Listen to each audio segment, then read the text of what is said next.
Kisah kali ini bercerita tentang seorang CEO wanita yang dingin dan perfeksionis, yang dunianya jungkir balik oleh kehadiran seorang office boy baru di kantornya. Tak disangka, pria yang terlihat sederhana itu justru memiliki kecerdasan dan ketenangan yang membuat sang CEO tertegun. Perlahan, hati Azizah yang kaku mulai menaruh ketertarikan. Namun, betapa hancur hatinya ketika ia menemukan sebuah buku catatan rahasia. Ternyata, pria yang mulai mencuri perhatiannya itu menyimpan sebuah kebohongan besar. Sebuah penyamaran yang bisa menghancurkan perusahaan dan hatinya sekaligus. Saat rahasia terbesar terbongkar, Azizah menuntut sebuah jawaban. Kalau kau memang mencintaiku, buktikan. Sanggupkah sang pria membuktikan cintanya setelah kebohongan yang begitu dalam? Mari kita ikuti kisah lengkapnya, hanya di Ken Arok Productions. Sebelum kita masuk ke ceritanya, jangan lupa untuk menekan tombol subscribe, like, dan berikan komentar terbaik kalian di bawah. Bagi yang sudah subscribe Ken Arok Productions, kami doakan dari hati yang tulus. Semoga rezekinya dilancarkan oleh Tuhan, selalu diberikan kesehatan yang prima, keberkahan dalam setiap langkah, dan kebahagiaan yang tiada putus. Amin ya robbal alamin. Tulis juga di kolom komentar ya, kalian sedang menonton cerita ini dari daerah mana saja. Insya Allah, doa-doa baik kita semua, dari manapun kita berada, bisa terkabul dengan kehendak Tuhan, Sang Penguasa alam semesta. Kita mulai cerita ini dari gemerlapnya Jakarta, tepatnya di salah satu gedung pencakar langit yang menjulang di kawasan elit Sudirman Central Business District, atau SCBD. Disinilah kantor Sagara Teknologi berada. Sebuah perusahaan rintisan teknologi yang sedang meroket, menjadi buah bibir di kalangan investor berkat kepemimpinan tangan dingin sang CEO, Azizah Rahardian. Di usianya yang baru menginjak 29 tahun, Azizah adalah potret wanita karir sukses. Dia brilian, tegas, dan sangat perfeksionis. Di bawah kepemimpinannya, Sagara Teknologi tumbuh pesat. Bagi Azizah, tidak ada ruang untuk kesalahan. Baginya, pekerjaan adalah yang utama, dan dia mengharapkan kesempurnaan yang sama dari semua orang di sekitarnya. Suatu siang, suasana lobi Sagara Teknologi yang biasanya tenang dan profesional, mendadak ricuh. Seorang pria parubaya, yang diketahui sebagai perwakilan dari salah satu pemasok, berteriak-teriak dengan nada tinggi di meja resepsionis. Saya tidak mau tahu. Saya harus cair hari ini. Kalian pikir perusahaan saya ini apa? Teriak pria itu. Karyawan lain yang lalu lalang hanya bisa menunduk, tegang. Para petugas keamanan sudah bersiap, namun ragu-ragu untuk bertindak. Azizah, yang baru saja keluar dari lift pribadinya, menghentikan langkah. Alisnya bertaut tajam. Ini adalah kekacauan yang tidak ia sukai. Ia baru saja akan melangkah maju untuk mengatasi situasi itu dengan caranya yang tegas dan cepat. Namun, langkahnya terhenti. Dia melihat sesuatu yang tidak terduga. Seorang pria muda berseragam office boy warna abu-abu, yang Azizah ingat baru beberapa minggu bekerja di sana, justru melangkah maju dengan tenang. Pria itu tinggi, perawakannya tegap, dan wajahnya tampan. Namanya Alan Saputra. Alan tidak terlihat takut atau panik. Dia justru mengambil segelas air mineral dari nampan yang dibawanya, dan menawarkannya kepada pria yang sedang murka itu. Silakan diminum dulu, Pak. Biar lebih tenang, ucap Alan dengan suara yang jelas dan berwibawa. Anehnya, nada suaranya sama sekali tidak terdengar seperti seorang office boy. Pria vendor itu hendak membentak lagi, tapi Alan melanjutkan bicaranya. Maaf, Pak. Saya mengerti kekecewaan Bapak. Tapi sepertinya ada kesalahpahaman data. Jika Bapak melihat kembali di kontrak kita pasal 3 ayat B, termin pembayaran kita memang 30 hari kerja setelah faktur diterima lengkap oleh bagian keuangan, bukan 30 hari kalender. Mungkin ada dokumen Bapak yang belum lengkap. Azizah tertegun di tempatnya. Itu bukan argumen seorang office boy. Itu adalah analisis kontrak yang tajam. Logis, taktis, dan langsung menusuk ke akar masalah. Pria vendor itu langsung terdiam. Amarah di wajahnya surut, berganti dengan kebingungan. Dia lalu sibuk memeriksa tumpukan berkas yang dibawanya. Alan kemudian dengan sopan mengarahkan pria itu ke sofa tunggu. Kekacauan itu selesai dalam waktu kurang dari 2 menit, tanpa drama. Azizah mematung di lobi. Siapa sebenarnya office boy baru itu? Sejak detik itu, nama Alan Saputra, tanpa sadar, mulai masuk ke dalam radar sang CEO. Kejadian di lobi itu ternyata bukan yang terakhir kalinya. Sejak hari itu, Azizah mulai lebih sering memperhatikan Alan Saputra. Bukan karena sengaja mencari, tapi karena pria itu selalu tampak menonjol meskipun hanya mengenakan seragam office boy yang sederhana. Alan memang bukan office boy biasa.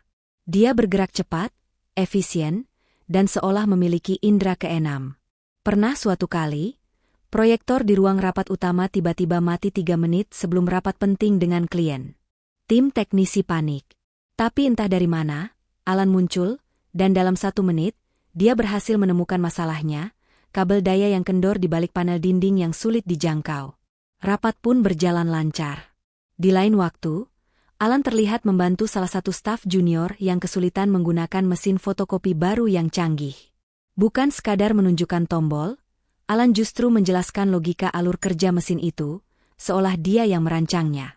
Karyawan lain di Sagara Teknologi mulai menyukai Alan. Dia ramah, tapi tidak banyak bicara. Dia selalu siap membantu, namun tetap menjaga jarak profesionalnya. Dia adalah sosok misteri yang menyenangkan. Tapi bagi Azizah, ada satu hal lain yang membuat Alan benar-benar berbeda. Azizah, dari ruang kerjanya di lantai 30 yang berdinding kaca, sering mengamati area istirahat karyawan di taman atap. Saat jam istirahat, di saat semua karyawan lain sibuk dengan ponsel mereka, tertawa melihat layar, bermain game, atau sibuk bertelepon, Alan selalu menyendiri. Dia akan duduk di bangku taman paling sudut, mengeluarkan sebuah buku catatan kecil bersampul hitam legam, dan tenggelam dalam bacaan. Bukan ponsel, bukan tablet, tapi sebuah buku catatan fisik. Di era digital ini, pemandangan itu terasa begitu janggal sekaligus menarik. Azizah sering bertanya-tanya, apa yang dibaca oleh seorang office boy dengan begitu tekunnya? Sebuah novel?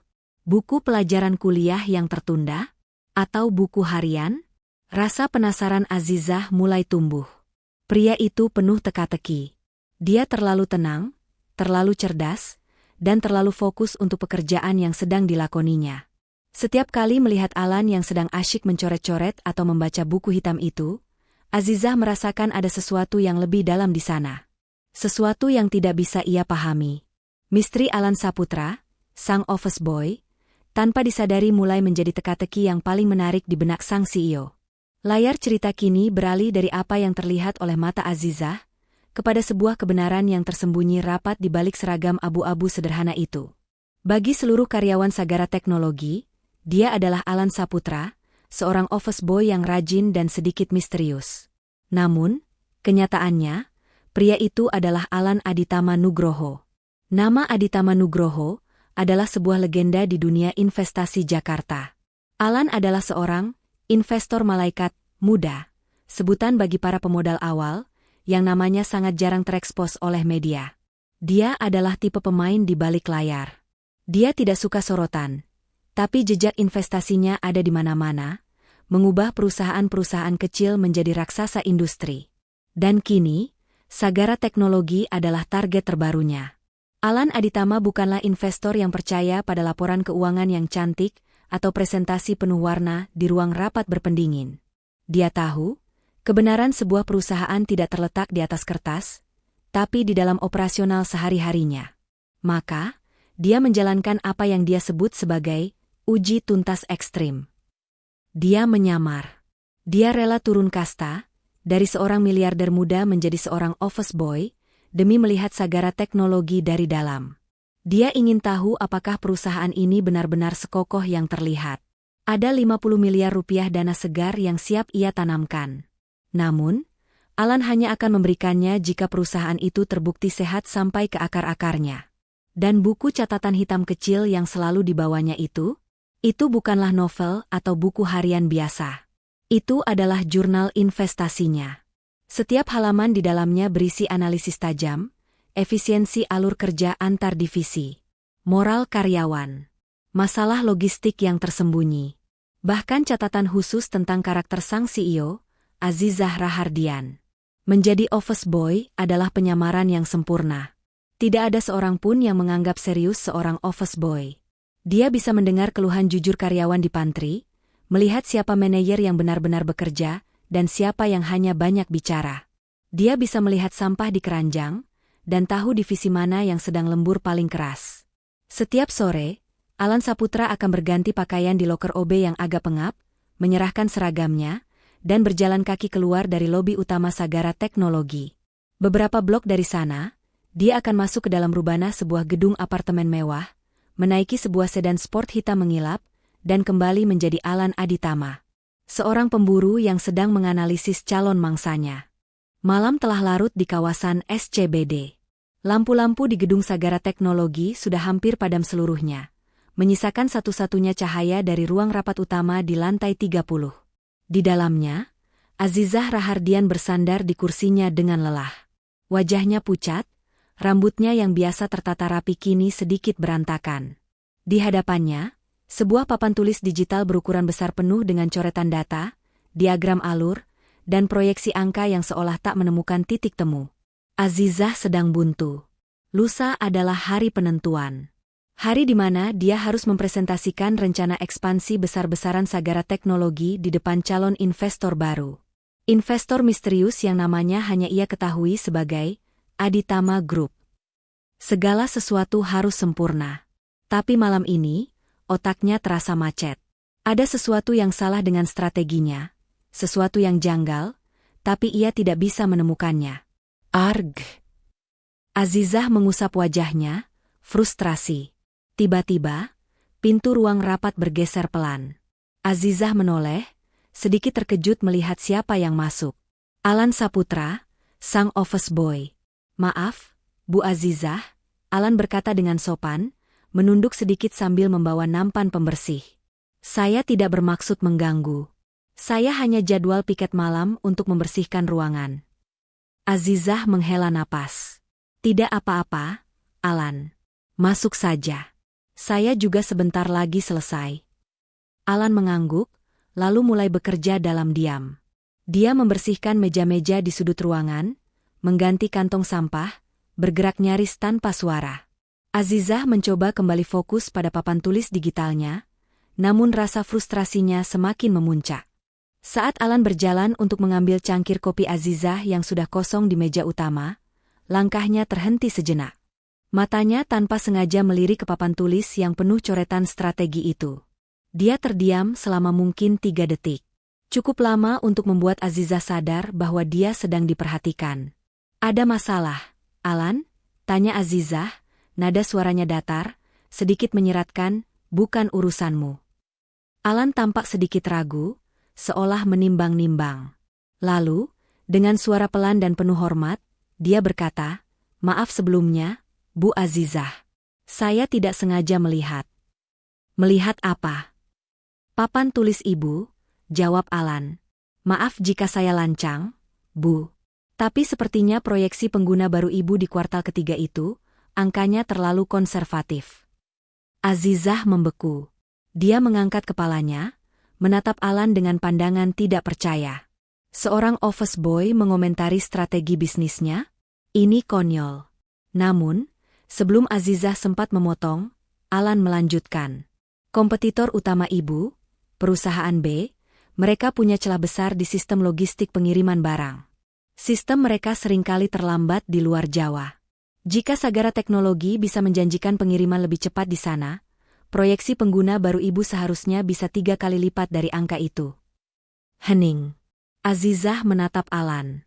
Kata-kata itu, analisis itu begitu tajam, spesifik, dan benar-benar tepat sasaran. Itu adalah poin yang sama sekali tidak terpikirkan oleh tim strategisnya. Jantung Azizah berdebar sedikit lebih cepat. Siapa sebenarnya pria di hadapannya ini? Keheningan di ruang rapat itu terasa pekat. Azizah menatap Alan, masih mencerna analisis tajam yang baru saja keluar dari mulut seorang office boy. Itu adalah poin krusial yang dilewatkan oleh seluruh tim strategisnya. Alan, di sisi lain, tampak sadar dirinya telah bertindak berlebihan. Ia segera menundukkan kepalanya, memutus kontak mata. "Maafkan kelancangan saya, Bu Azizah," katanya dengan suara yang kembali datar dan sopan. "Lupakan saja ucapan saya tadi. Saya hanya terlalu banyak membaca berita di ponsel." Itu adalah sebuah alasan yang sangat lemah, dan keduanya tahu itu. Tanpa berkata apa-apa lagi, Alan segera menyelesaikan pekerjaannya mengambil cangkir kopi, dan bergegas keluar dari ruang rapat, meninggalkan Azizah sendirian dengan pikirannya yang berkecamuk. Malam itu, Azizah tidak bisa tidur. Dia terus memikirkan Alan. Bukan lagi sebagai office boy, tapi sebagai sebuah anomali. Sebuah teka-teki yang sangat menarik. Keesokan harinya di kantor, sesuatu dalam diri Azizah telah berubah. Dia mendapati dirinya secara tidak sadar mencari-cari sosok berseragam abu-abu itu. Dia sengaja pergi ke pantry pada jam-jam di mana dia tahu Alan biasa mengisi ulang kopi. Dan benar saja, Alan ada di sana, sedang merapikan cangkir. "Alan," panggil Azizah. Alan berbalik, sedikit terkejut melihat CEO-nya berdiri di pintu pantry. "Iya, Bu Azizah. Perlu saya buatkan kopi?" "Tidak," kata Azizah. Dia bersandar di kusen pintu, berusaha terlihat santai. "Saya hanya ingin tahu, sebagai orang yang melihat perusahaan ini dari luar dan dalam, apa pendapat jujurmu tentang aplikasi Sagara Teknologi?" Azizah berdalih, seolah-olah dia sedang melakukan survei internal dadakan. Dia ingin tahu pandangan orang biasa. Alan terdiam sejenak, seolah sedang menyusun kata-kata sederhana. "Sudah bagus, Bu. Cepat. Tapi tombol bantuan di aplikasi kita terlalu tersembunyi." Pengemudi ojek daring sering mengeluh, mereka bingung kalau ada masalah pesanan. Lagi-lagi, sebuah jawaban yang sederhana, jujur, dan tepat sasaran. Tidak ada basa-basi, tidak ada pujian palsu yang biasa Azizah dengar dari para manajernya. Interaksi, kebetulan, ini mulai sering terjadi. Di lift, di lobi, di koridor. Azizah, yang lelah dikelilingi oleh para penjilat dan pria-pria korporat yang kaku, mulai merasakan sesuatu yang baru. Dia tertarik pada kejujuran Alan, pada kesederhanaannya yang ternyata berisi. Sementara itu, di sisi lain, Alan Aditama berada dalam dilema besar. Setiap malam, di apartemen mewahnya, dia membuka buku catatan hitamnya. Dia seharusnya mengisi halaman itu dengan data kelemahan perusahaan. Tapi yang dia tulis justru, Azizah Rahardian. Dia benar-benar mendengarkan. Dia tidak sombong. Dia punya gairah yang tulus pada produknya. Alan sadar, misinya mulai goyah. Dia datang untuk menganalisis aset perusahaan. Tapi dia justru mulai benar-benar mengagumi sang CEO. Dia jatuh hati pada wanita yang seharusnya hanya menjadi objek investigasinya. Hari H presentasi di depan investor misterius, Aditama Group tinggal 1 hari lagi. Seluruh kantor Sagara Teknologi diliputi ketegangan. Azizah Rahardian adalah yang paling tegang. Dia baru saja keluar dari rapat panjang dengan tim teknisnya, dan ada beberapa data yang masih belum sinkron. Pikirannya kalut. Dia berjalan terburu-buru di koridor lantai 30 yang biasanya sepi, matanya tertuju pada tablet di tangannya, meninjau ulang angka-angka. Di saat yang bersamaan, Alan Saputra baru saja selesai membersihkan pantry eksekutif. Dia melangkah keluar dari tikungan koridor, membawa nampan berisi cangkir-cangkir kopi kotor sisa rapat dan beberapa botol pembersih. Tabrakan pun tak terhindarkan. Azizah, yang sedang melamun, menabrak Alan dengan keras. Nampan yang dibawa Alan terlempar. Cangkir-cangkir pecah berhamburan di lantai marmer, menimbulkan suara yang memekakan telinga. Namun, yang terburuk, sisa kopi panas dari salah satu cangkir itu menyiram, tumpah mengenai lengan dan tas selempang kecil yang selalu dipakai Alan di balik seragam office boy-nya. "Aduh." Alan berdesis pelan, lebih karena kaget daripada sakit, sambil refleks melepaskan nampan itu sepenuhnya untuk melindungi diri. "Astaga. Alan, maafkan saya." Azizah langsung tersadar dari lamunannya. Rasa bersalah seketika menjalari dirinya. Dia melihat Alan yang sedang memegangi lengannya. Saya tidak lihat jalan." "Kamu tidak apa-apa? Tanganmu?" Azizah mendekat dengan panik. "Tidak apa-apa, Bu." Sungguh, Alan berusaha tetap profesional, menahan perih di lengannya. Dia segera berjongkok, hendak membersihkan kekacauan yang baru saja terjadi. "Ini salah saya menghalangi jalan Ibu." "Jangan konyol," potong Azizah, Nadanya tegas namun penuh kekhawatiran. Jelas saya yang salah. Mata Azizah lalu tertuju pada tas selempang Alan yang kini basah kuyup oleh kopi. Tas kamu basah semua. Tanpa pikir panjang, Azizah meraih beberapa lembar tisu dari kotak di atas meja resepsionis terdekat dan berjongkok di depan Alan, mencoba membantu mengeringkan tas itu. Tidak usah, Bu. Biar saya. Sudah, diam, kata Azizah. Saat tangan Azizah menekan permukaan tas nilon yang basah itu, dia merasakan sebuah benda persegi yang kaku dan tebal di dalamnya. Alan, melihat arah pandang CEO-nya, mendadak panik. Dia refleks menarik tasnya. Namun gerakan tiba-tiba itu adalah sebuah kesalahan fatal. Tarikan itu, ditambah dengan kondisi tas yang basah, membuat resleting tas itu terbuka. Dan dari dalamnya, benda kaku itu tergelincir keluar. Sebuah buku catatan kecil bersampul hitam legam, jatuh dengan suara pelan di atas lantai marmer yang basah. Buku itu jatuh, dan terbuka. Tepat di halaman yang paling tidak seharusnya dilihat oleh siapapun. Azizah, yang hendak membantu mengambilkan buku itu, terdiam. Tangannya membeku di udara. Matanya terpaku. Waktu seakan berhenti di koridor lantai 30 yang sunyi itu. Suara pecahan cangkir dan tumpahan kopi seolah tidak ada artinya lagi. Bagi Azizah, satu-satunya hal yang ada di dunia saat ini hanyalah buku catatan hitam yang tergeletak di lantai marmer, terbuka tepat di hadapannya. Tangannya yang tadi hendak membantu, kini membeku di udara. Matanya terpaku pada halaman yang basah oleh kopi. Hal pertama yang menyentak kesadaran Azizah adalah tulisannya. Itu bukan coretan acak atau tulisan tangan yang berantakan. Itu adalah tulisan tangan yang sangat rapi, metodis, dan penuh analisis. Tulisan tangan seorang profesional. Dan kemudian, dia membaca judul yang tertera di bagian atas halaman itu. Sebuah judul singkat yang membuat darah di sekujur tubuhnya terasa mendingin. Judul itu adalah Analisis CEO, Azizah R. Napas Azizah tercekat. Di bawah judul itu, tertulis poin-poin yang tertata rapi, seolah-olah dia adalah sebuah subjek penelitian, sebuah aset yang sedang dinilai. Kekuatan, visioner, cepat beradaptasi, memiliki loyalitas tim yang tinggi, terutama dari divisi teknis inti. Kelemahan, terlalu percaya pada manajer keuangan, Rudy. Azizah tersentak. Rudy? Manajer keuangannya? Kenapa namanya ada di dalam buku catatan seorang office boy? Matanya bergerak panik ke baris berikutnya, sebuah kalimat yang sengaja digarisbawahi. Waspadai aliran dana kuartal kedua. Ada anomali pada biaya operasional. Perlu didalami. Ini adalah data internal yang sangat rahasia. Sesuatu yang bahkan Azizah sendiri baru akan memeriksanya minggu depan.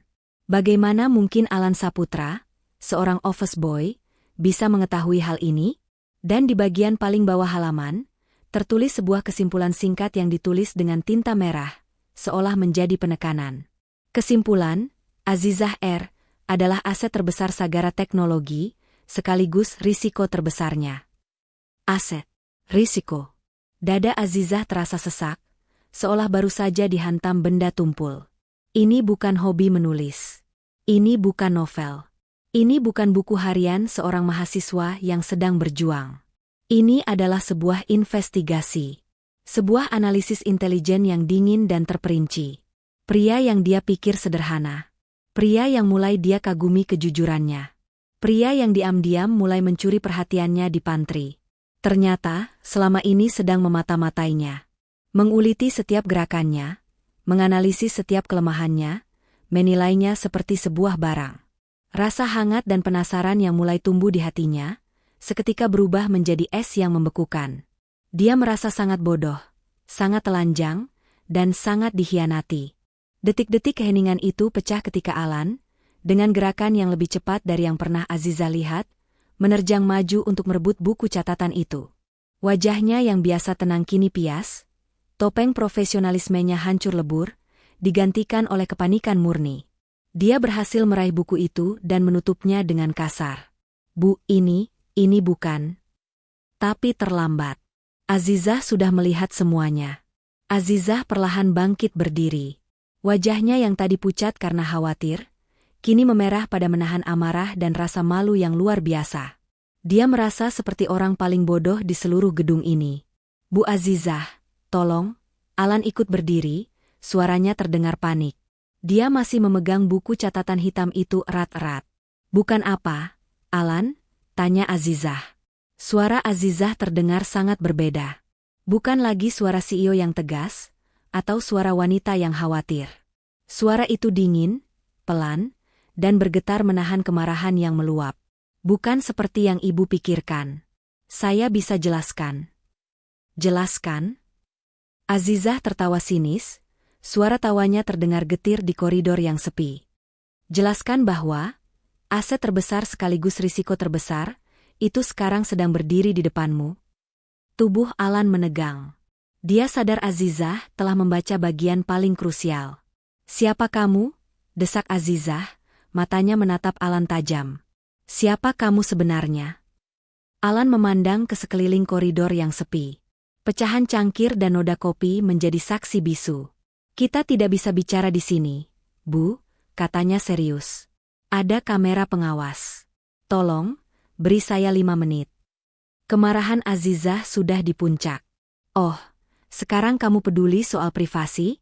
Setelah berbulan-bulan mengamatiku seperti spesimen di laboratorium? Tolong, Azizah, kata Alan. Itu adalah pertama kalinya Alan memanggil namanya tanpa embel-embel, Bu. Azizah tersentak. Dia menatap Alan, lalu mengangguk kaku ke arah ruang storage office boy yang ada di ujung koridor. Di sana, sekarang. Ruang storage itu kecil, pengap, dan hanya diterangi satu lampu neon redup. Penuh dengan alat pel, pembersih, dan seragam cadangan. Begitu pintu ditutup, suasana menjadi sangat tegang. Jadi, Azizah memulai, menyilangkan tangan di dada. Silakan. Jelaskan padaku. Alan menghela napas panjang. Wajah paniknya telah hilang, digantikan oleh ekspresi serius yang belum pernah Azizah lihat. Dia bukan lagi Alan Saputra sang office boy. Nama saya Alan Aditama Nugroho, ucapnya dengan jelas. Dunia Azizah serasa runtuh untuk kedua kalinya hari itu. Aditama Nugroho. Investor misterius yang sedang ia kejar. Pemilik dana 50 miliar yang akan menentukan nasib Sagara Teknologi. Pria yang akan dia temui untuk presentasi lusa. Semuanya berputar. Jadi ini? Azizah tergagap, menunjuk seragam yang dipakai Alan dengan jari gemetar. Ini, uji tuntas, versimu, menjadi office boy, mengamatiku, kopi yang kamu bawa setiap pagi, komentar di ruang rapat, semua itu sandiwara. Awalnya, iya, seru Alan, nadanya terdengar frustrasi, tapi bukan pada Azizah, melainkan pada dirinya sendiri. Itu caraku bekerja. Aku harus tahu kebenaran di lapangan, bukan cuma presentasi yang cantik. Dan kamu menemukannya, bukan? Potong Azizah, suaranya meninggi. Kelemahan manajer keuanganku. Kelemahanku. Azizah, dengar.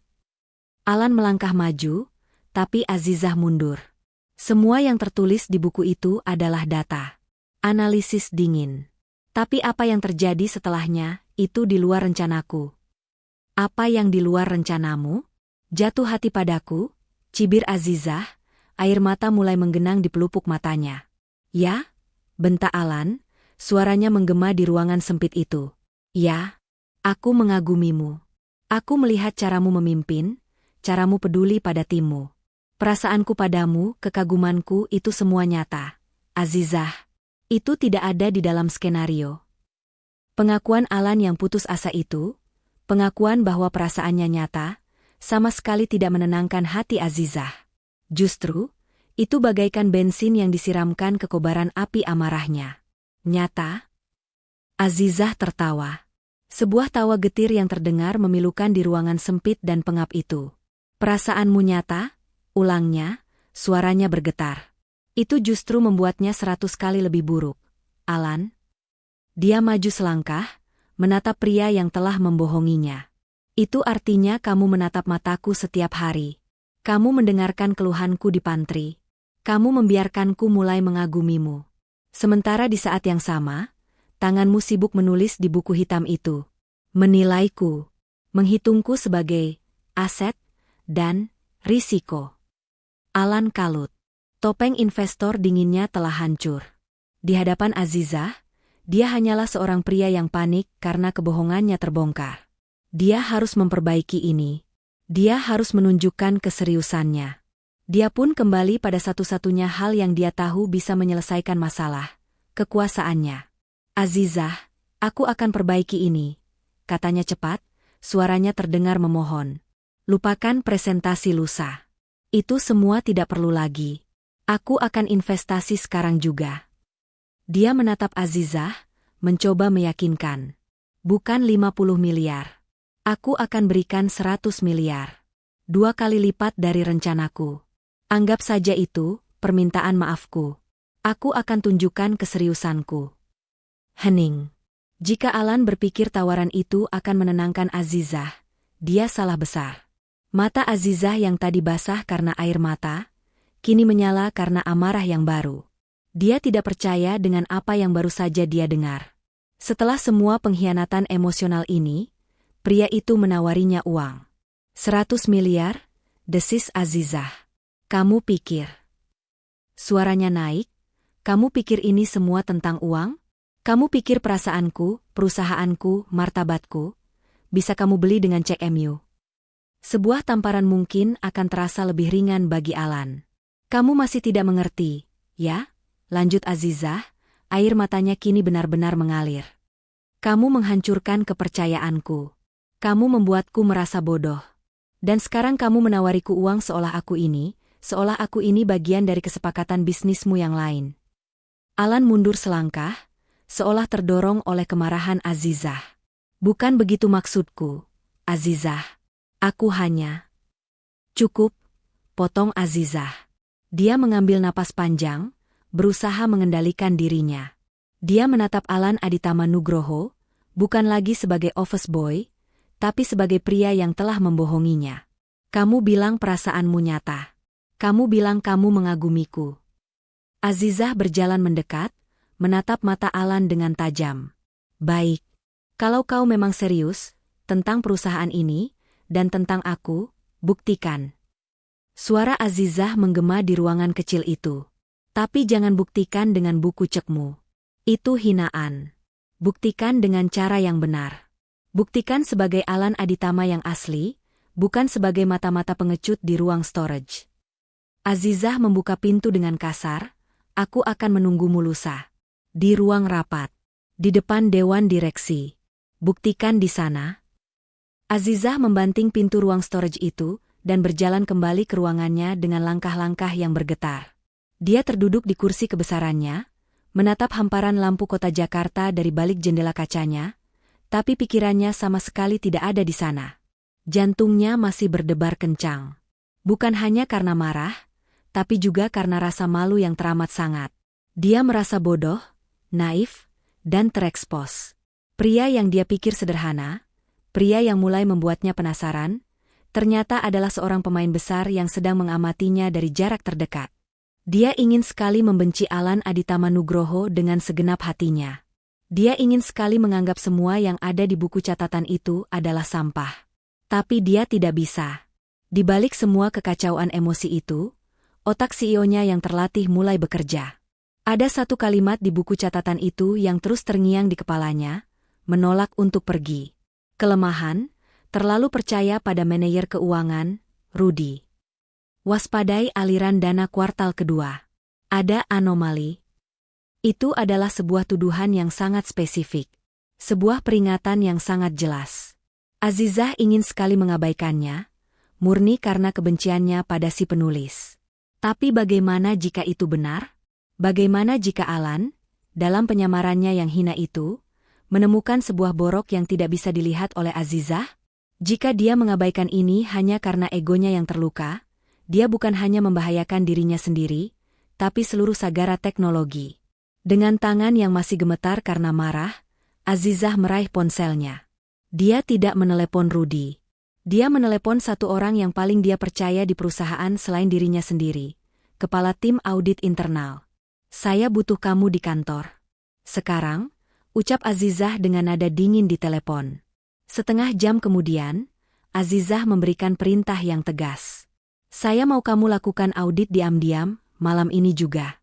Fokus pada semua laporan pengeluaran operasional di kuartal kedua yang ditandatangani oleh Rudy. Saya mau hasilnya di meja saya sebelum matahari terbit.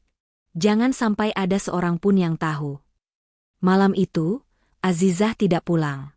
Dia mengunci diri di ruangannya. Jam-jam berlalu terasa seperti selamanya.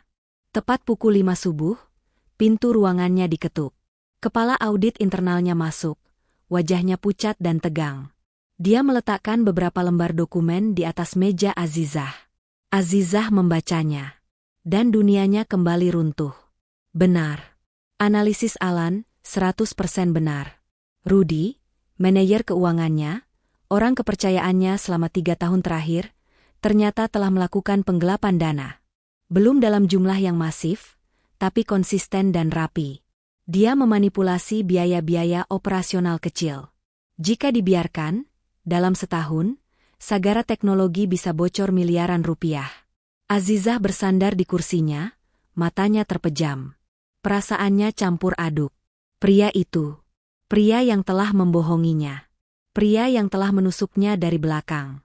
Baru saja menyelamatkan perusahaannya. Pagi harinya. Ruang rapat Dewan Direksi Sagara Teknologi terasa begitu dingin dan tegang. Meja mahoni panjang yang mengilap telah tertata rapi. Layar presentasi raksasa di dinding depan menampilkan logo Sagara Teknologi dengan megah. Semua sudah siap untuk hari penentuan. Azizah Rahardian duduk di kursi utamanya. Dari luar, penampilannya sempurna. Setelan blazer birunya terlihat tajam dan mahal, rambutnya disanggul rapi tanpa celah. Tidak ada seorang pun di ruangan itu yang tahu bahwa CEO mereka tidak tidur 1 menit pun semalaman. Tidak ada yang tahu bahwa hatinya baru saja hancur berkeping-keping. Pikirannya terbelah.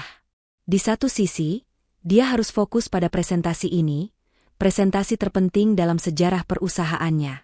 Di sisi lain, dia harus mengendalikan amarah dan rasa malunya setiap kali teringat pada Alan. Dan yang paling rumit, di seberang meja sana, duduk Rudy, sang manajer keuangan. Dia tersenyum santai, berbincang dengan direksi lain, sama sekali tidak menyadari bahwa Azizah kini tahu segalanya. Azizah harus memainkan peran ini dengan sangat hati-hati. Tepat pukul 9 pagi, pintu ruang rapat terbuka. Para dewan direksi Sagara Teknologi serentak berdiri. Beberapa perwakilan investor masuk. Mereka adalah pria-pria parubaya yang elegan, perwakilan dari berbagai firma modal Ventura yang akan ikut serta dalam pendanaan putaran ini. Mereka menyalami Azizah, bertukar basa-basi, dan mengambil tempat duduk mereka. Azizah mengangguk, memasang senyum profesionalnya yang paling meyakinkan. Dia menarik napas dalam-dalam, siap untuk memulai presentasinya. Maaf, sepertinya saya sedikit terlambat. Sebuah suara terdengar dari ambang pintu. Suara yang dalam, tenang, dan berwibawa. Suara yang dalam 24 jam terakhir menghantui pikiran Azizah. Semua mata di ruangan itu serentak menoleh ke pintu. Dan waktu seakan berhenti. Di sana, berdiri seorang pria yang membuat beberapa manajer dan staf senior yang hadir di rapat itu ternganga. Dia mengenakan setelan jas customade berwarna biru gelap yang begitu pas di badannya. Rambutnya yang biasa dibiarkan sedikit berantakan, kini tertata rapi ke belakang. Wajahnya serius, memancarkan aura kekuasaan dan kecerdasan yang tidak bisa ditutupi. Itu adalah Alan. Tapi ini bukan Alan Saputra, sang office boy. Ini jelas Alan Aditama Nugroho. Alan, OB itu, bisik salah satu manajer. Kok dia bisa di sini? Dia pakai jas apa itu? Rudy, sang manajer keuangan, adalah yang paling pucat wajahnya. Dia jelas mengenali Alan sebagai office boy yang sering ia suruh-suruh untuk mengambilkan kopi. Alan Aditama berjalan dengan tenang, mengabaikan semua bisikan itu. Dia berjalan lurus menuju satu-satunya kursi investor utama yang masih kosong. Tepat di seberang Azizah. Saat dia hendak duduk, dia sedikit meringis pelan. Lengan kemeja putihnya yang mahal tersingkap sedikit, dan Azizah bisa melihat dengan jelas sebuah perban plester menutupi luka bakar ringan di lengan bawahnya. Bekas dari insiden tumpahan kopi panas kemarin. Mata mereka bertemu di seberang meja mahoni itu. Alan menatapnya dengan pandangan yang dalam dan serius, seolah berkata tanpa suara, "Saya di sini. Sesuai permintaanmu." Azizah membalas tatapannya dengan dingin. Permainan baru saja dimulai. Azizah menarik napas dalam-dalam, mengabaikan debaran jantungnya yang kacau. Dia harus profesional. Dia mengangguk singkat ke arah Alan, sebuah pengakuan bahwa dia melihat kehadirannya, lalu mengalihkan pandangannya ke layar presentasi. "Selamat pagi, bapak-bapak sekalian," Azizah memulai, suaranya terdengar kuat dan stabil, seolah insiden kemarin tidak pernah terjadi. "Hari ini, saya akan mempresentasikan rencana ekspansi Sagara Teknologi." "Tunggu sebentar, Bu Azizah." Sebuah suara menyela. Bukan suara Alan. Itu adalah suara Rudy, sang manajer keuangan. Semua mata menoleh padanya. Rudy terlihat gugup, apalagi setelah melihat Alan, si office boy yang sering ia suruh-suruh, kini duduk di kursi investor utama. Rudy merasa posisinya terancam, dan seperti hewan yang terpojok, dia memutuskan untuk menyerang lebih dulu. "Maaf, Pak Alan, bapak-bapak sekalian," kata Rudy, berusaha terdengar sopan. "Sebelum kita melangkah lebih jauh, saya rasa ada beberapa hal internal yang perlu kita luruskan dulu." Azizah menatap Rudy dengan dingin. Dia tahu apa yang akan terjadi. Rudy melanjutkan, "Saya hanya khawatir dengan proyeksi biaya operasional yang diajukan Ibu CEO. Menurut saya, angka-angkanya terlalu dibesar-besarkan. Saya takut ini akan merugikan investor." Ini adalah sebuah tuduhan yang sangat berbahaya. Rudy, si pencuri, justru menuduh Azizah melebih-lebihkan anggaran, sebuah langkah putus asa untuk menutupi jejaknya sendiri dan menjatuhkan Azizah sekaligus. Ruangan itu mendadak tegang. Para investor lain saling berpandangan. Azizah baru saja akan membuka mulutnya untuk membantah, namun sebuah suara tenang mendahuluinya. "Maaf, Pak Rudy. Boleh saya lihat data yang Anda maksud?" Itu Alan Aditama. Dia berbicara dengan tenang, tidak kepada Azizah, tapi langsung kepada Rudy. Rudy tergagap. "Ini data internal, Pak Alan kita." "Saya tahu," potong Alan, suaranya tetap datar.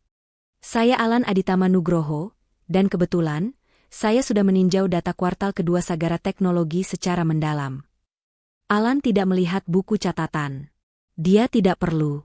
Dia ingat semuanya di luar kepala. "Anda bilang biaya operasional dibesar-besarkan," lanjut Alan, matanya kini menatap lurus ke arah Rudy yang mulai berkeringat. "Saya justru menemukan hal sebaliknya. Saya menemukan ada anomali yang konsisten pada biaya operasional. Misalnya, pengadaan alat tulis kantor pada bulan Juni. Angkanya 3 kali lipat dari rata-rata, padahal jumlah karyawan tetap. Pembayaran untuk vendor logistik X pada bulan Agustus dibayar ganda dengan nomor faktur yang sedikit dimodifikasi." Alan menjabarkan 3 kasus lagi, lengkap dengan tanggal dan angkanya. Keheningan di ruang rapat itu terasa memekakan telinga. "Semua transaksi kecil ini," Alan mengakhiri kalimatnya, "jika dijumlahkan, angkanya signifikan. Dan semuanya disetujui dan ditandatangani oleh satu orang." Alan menggeser pandangannya dari laptopnya, menatap lurus ke manajer keuangan itu. "Yaitu Anda, Pak Rudy." Rudy membeku. Wajahnya pucat pasi seperti kertas. Dia tidak bisa berkutik. Dia baru saja dilumpuhkan, bukan dengan tuduhan, tapi dengan data yang tak terbantahkan. Azizah menatap Alan. Pria itu baru saja membuktikan ultimatumnya. Dia tidak membela Azizah secara pribadi. Dia membuktikan analisisnya, secara profesional, di depan semua orang, dan sekaligus menyelamatkan Azizah dari tuduhan palsu Rudy. Itu adalah pembuktian pertama. Ruangan rapat itu hening seketika. Semua mata tertuju pada Rudy yang terduduk lemas di kursinya, pucat pasi. Lalu beralih ke Alan Aditama, sang investor yang baru saja membongkar sebuah penipuan internal. Dan terakhir, semua mata tertuju pada sang CEO, Azizah. Azizah tidak membuang sedetik pun. Dia harus mengendalikan situasi ini. "Keamanan," panggil Azizah dengan nada tegas melalui interkom di mejanya. "Tolong dampingi Pak Rudy keluar dari ruangan ini. Segera." Dua petugas keamanan berseragam segera masuk dan membawa Rudy pergi, yang bahkan tidak sanggup lagi untuk memprotes. Begitu pintu ditutup, ruangan itu meledak dalam bisikan. Para investor lain tampak syok dan bingung. Perusahaan yang dari luar terlihat begitu sempurna dan siap berekspansi, ternyata baru saja menunjukkan borok internalnya. Azizah Rahardian berdiri, menampakkan wibawa penuh. "Bapak-bapak sekalian," katanya dengan suara yang tenang namun kuat. "Saya minta maaf atas drama internal yang tidak terduga ini. Justru ini menunjukkan bahwa kami serius dalam menjaga kebersihan perusahaan." Dia lalu menarik napas. "Saya mohon waktu istirahat 10 menit. Ada beberapa hal yang perlu saya bicarakan dengan investor utama kita." Tanpa menunggu jawaban, Azizah berjalan keluar dari ruang rapat. Langkahnya cepat dan mantap. Dia tidak pergi ke ruangannya. Dia pergi ke taman atap, dia butuh udara segar. Sesuai dugaannya, beberapa detik kemudian, dia mendengar langkah kaki tegap mengikutinya. Alan Aditama. Angin sore Jakarta menerpa wajah mereka. Di taman atap yang sepi itu, di antara gedung-gedung pencakar langit, mereka akhirnya berhadapan.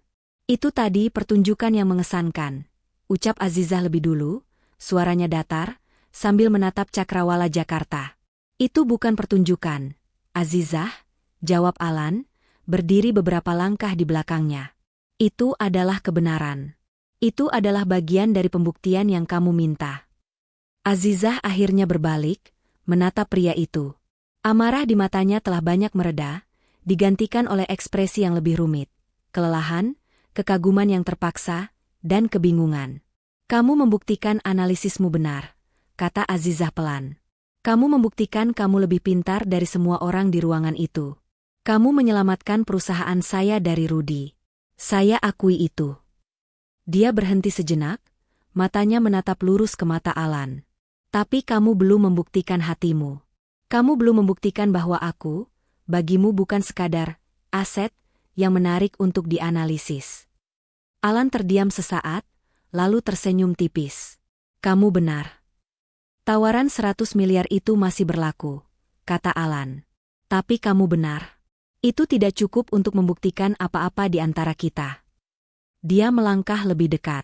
"Azizah, aku ingin investasi di Sagara Teknologi. Tapi aku tidak mau hanya menjadi investor pasif yang menaruh uang lalu pergi. Aku ingin masuk," lanjut Alan. Suaranya kini lebih lembut namun penuh keseriusan. "Aku ingin kursi di dewan direksi. Aku ingin menjadi mitra kerjamu yang sesungguhnya. Aku ingin duduk di rapat strategi bersamamu. Aku ingin berdebat denganmu soal proyeksi kuartal depan." Dia menatap Azizah lurus di mata. "Biarkan aku membuktikannya padamu setiap hari. Bukan sebagai office boy yang berbohong, tapi sebagai Alan, mitramu. Di sisimu. Di dalam perusahaan ini." Kisah kita melompat 1,5 tahun ke depan. Taman sebuah hotel bintang 5 yang mewah di Jakarta telah disulap menjadi sebuah negeri dongeng malam itu. Ribuan lampu kecil berkilauan di antara kelopak-kelopak mawar putih, dan alunan musik klasik yang lembut mengiringi malam yang cerah. Ini adalah pesta pernikahan yang menjadi buah bibir di seluruh kalangan bisnis Jakarta. Di pelaminan yang megah, berdiri Azizah Rahardian dan Alan Aditama Nugroho. Azizah tampak luar biasa cantik dalam balutan gaun pengantin modern yang elegan. Di sampingnya, Alan terlihat gagah dengan setelan tuxedo hitam, menatap istrinya dengan pandangan yang tidak bisa diartikan selain cinta dan kekaguman yang mendalam. Dalam 1,5 tahun itu, Sagara Teknologi telah meledak. Perusahaan itu bukan lagi sekadar startup yang sedang meroket, tapi telah resmi menjadi unicorn baru, perusahaan rintis SMBT-an, startup, dengan nilai miliaran dolar. Semua itu terjadi berkat kemitraan mereka. Sesuai janjinya di Taman Atap, Alan Aditama tidak hanya menanamkan modalnya. Dia benar-benar masuk. Dia mengambil kursi di dewan direksi. Dia menjadi mitra kerja, mitra berdebat, dan penyeimbang strategi bagi Azizah. Kecerdasan analisis Alan yang dingin, berpadu sempurna dengan intuisi dan semangat Azizah yang membara. Mereka menjadi tim yang tidak terkalahkan. Mereka membangun Sagara Teknologi bersama, siang dan malam. Dan di tengah rapat-rapat strategi yang alot dan lembur hingga larut malam itu, pembuktian yang sesungguhnya terjadi. Alan membuktikan bahwa dia tidak hanya peduli pada angka, tapi juga pada wanita di balik angka-angka itu. Dan Azizah, perlahan, membuka kembali hatinya. Kepercayaan yang dulu hancur, dibangun kembali, kepingan demi kepingan, di atas fondasi yang baru, kejujuran dan kerjasama. Malam itu, di hadapan ratusan tamu, Alan mengambil mikrofon untuk pidato pernikahannya. Dia menatap Azizah, istrinya. Dulu, Alan memulai, suaranya terdengar hangat, "Saya datang ke Sagara Teknologi dengan sebuah buku catatan hitam. Saya datang mencari aset dan risiko. Saya datang untuk menganalisis sebuah perusahaan." Para tamu tertawa kecil, mereka sudah mendengar cerita legendaris itu. "Tapi saya salah," lanjut Alan. "Investasi terbaik saya bukanlah 100 miliar rupiah yang saya tanamkan di perusahaan itu." Dia mengulurkan tangannya, menyentuh pipi Azizah. "Investasi terbaik saya adalah tumpahan kopi di koridor lantai 30. Sebuah insiden yang membuka semua kebohongan saya, tapi di saat yang sama, akhirnya membuka hati saya." Azizah tertawa, air matanya berlinang bahagia. Dia lalu mengambil mikrofon dari tangan Alan.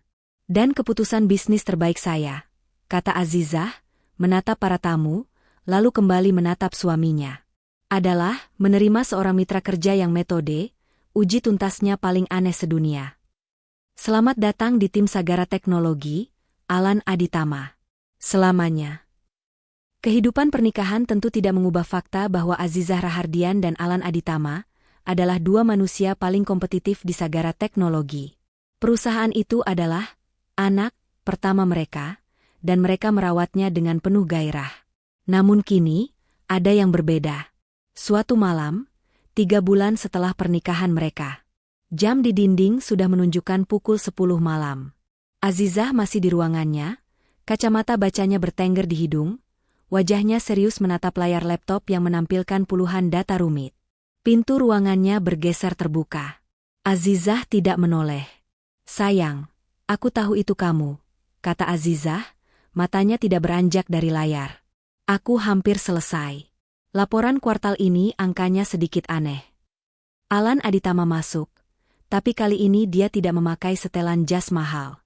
Dia hanya memakai kemeja santai yang lengannya digulung, dan dia membawa 2 cangkir, bukan kopi, tapi coklat panas. "Masih di sini, Bu CEO?" tanya Alan dengan nada jenaka. Azizah akhirnya menghela napas dan bersandar di kursinya, memijat pelipisnya. "Alan, aku sedang tidak bercanda. Laporan ini benar-benar..." "SSHH," potong Alan pelan.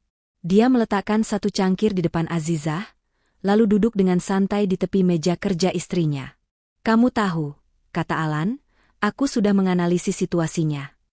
Azizah langsung melotot. Dia menatap suaminya dengan tatapan pura-pura mengancam. "Oh, ya? Kamu berani-beraninya mengeluarkan buku catatan hitam MU lagi padaku?" Alan tertawa.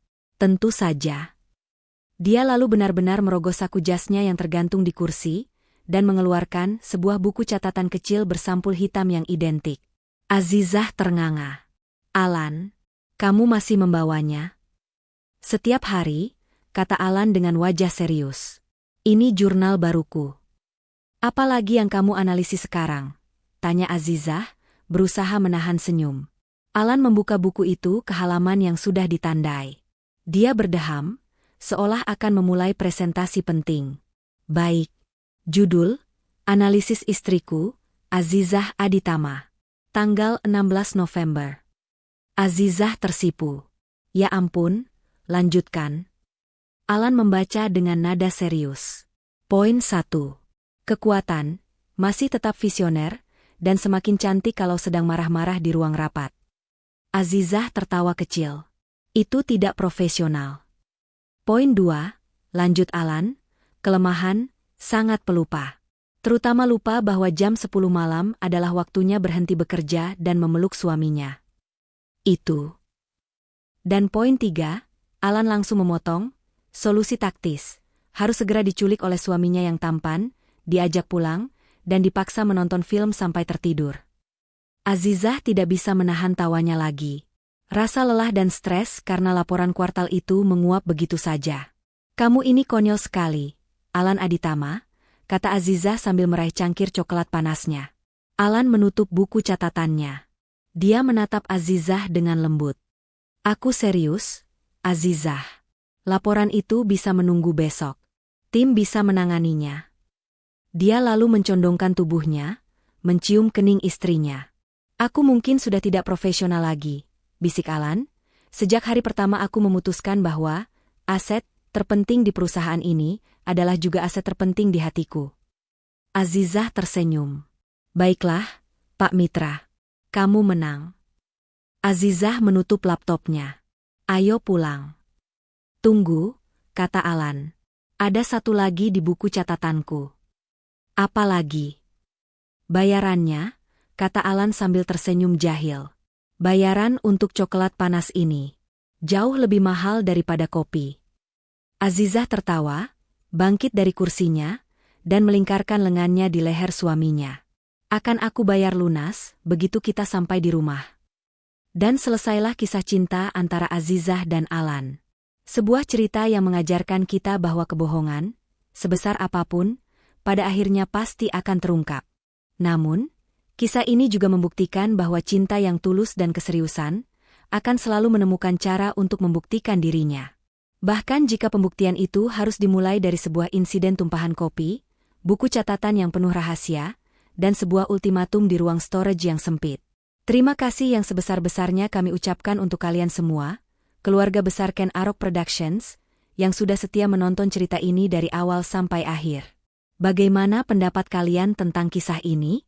Apakah kalian tim Azizah yang tegas, atau tim Alan yang penuh strategi dan akhirnya bucin juga?